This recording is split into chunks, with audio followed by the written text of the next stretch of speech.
Goeiemôre en weer eens baie welkom hier saam met ons by ons oggendoordenkingtyd. Lekker om saam met jou te wees, 'n voorreg om saam met jou te wees. Nou, ons is kyk hierso, is al Vrydag, kan jy glo. Ja, die tyd. Ons is besig hier in Jakobus 4. Of volgende week gaan ons begin ons oploop na Paasfees toe. Is exciting tye, so ek gaan bietjie uit Jakobus uit.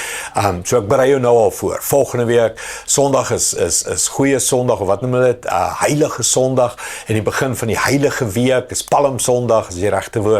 En heilige week, so kyk uit saam met my hierdie week wat kom. Maar vandag, Jakobus 4 vers 12, besondere versie, hy sê, net God, hy wat die wet gemaak het, kan as regter oor ons optree. Net hy het die mag om te verlos of te vernietig. Dit is dus baie duidelik, dat julle nie regter oor julle naaste kan speel nie. Ons het gister gesien hoe ons regter wil speel oor alles en almal.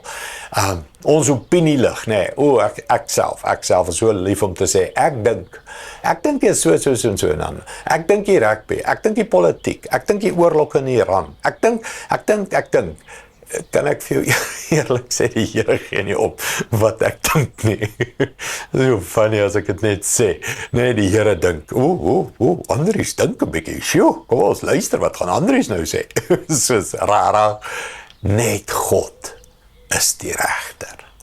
Net God kan verlos en red en bevry. Kan ek kom by daai 7de hand waarvan ons gepraat het, as jy die altaar bou, die 6 hande is ons harde werk, ons gespartel, ons stoei, ons dissipline is en alles, die krag van die Here, maar al hierdie goedjies, dan kom jy by die 7de hand, dan sê hy, dis net God. Dis net God wat kan red, verlos, bevry. Dis net God wat kan vrede gee, dis net God wat liefde kan gee, dis net God wat regter kan wees. So kan ek jou vra, probeer God wees.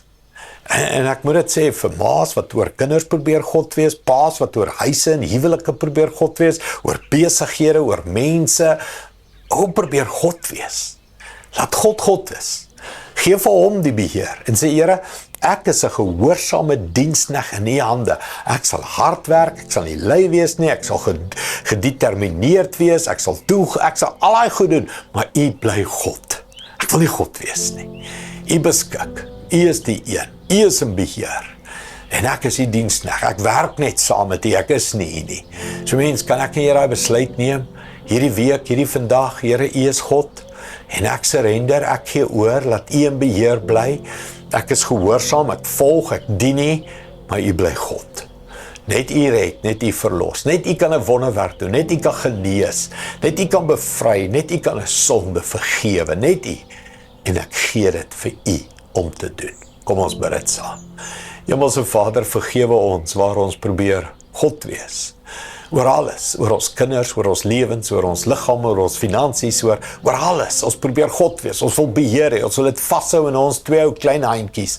En eintlik het ons geen beheer oor die lewe nie. Die skrif sê ons lewe is maar soos 'n grashalmpie, 'n miswolkie, is vandag hier en môre weg. U is God, u is alles. Here, help ons vandag om net te besef dat u die een is, en net u is die een. En ons gee oor aan u. Dankie daarvoor, in Jesus naam. Amen. Dankie liewe vriende, die Here seën jou, sien jou weer môre. Trots geborg deur Evergreen Turf.